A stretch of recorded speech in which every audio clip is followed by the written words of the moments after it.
আমার নাম আনিসুর রহমান। আমি চ্যালেঞ্জ করলাম, আপনার যেই ছেলে ফজরের নামাজ পড়ে না, মেয়ে ফজরের নামাজ পড়ে না, এ ভদ্র না, ভদ্র নয়, ভদ্র নয়, অসভ্য, অসভ্য, অসভ্য।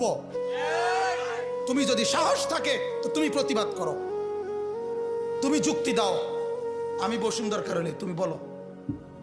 সেজদাবিহীন কোন মুসলমান ইমানদারের ছেলে, মেয়ে, বিবি যার কপালে সেজদা নাই, সে শিক্ষিত হয় নাই, সে সভ্য হয় নাই, সে ভদ্র হয় নাই।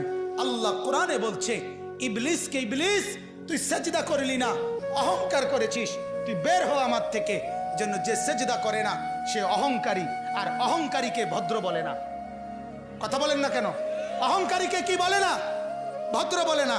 নাই তো বলেন আপনি পৃথিবীর কোন ডিকশনারিতে আছে কথা যে অহংকারীকে সভ্য বলে, অহংকারীকে ভদ্র বলে?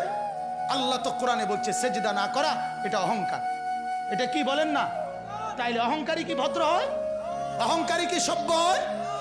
অতএব ছেলেকে ভদ্র বানান, ছেলেকে সভ্য বানান। পড়েন আপনি, কোনো সমস্যা নাই।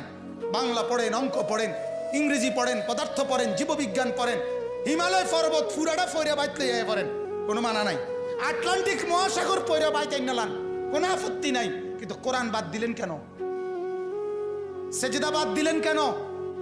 গোলামি বাদ দিলেন কেন? বন্দিগি বাদ দিলেন কেন?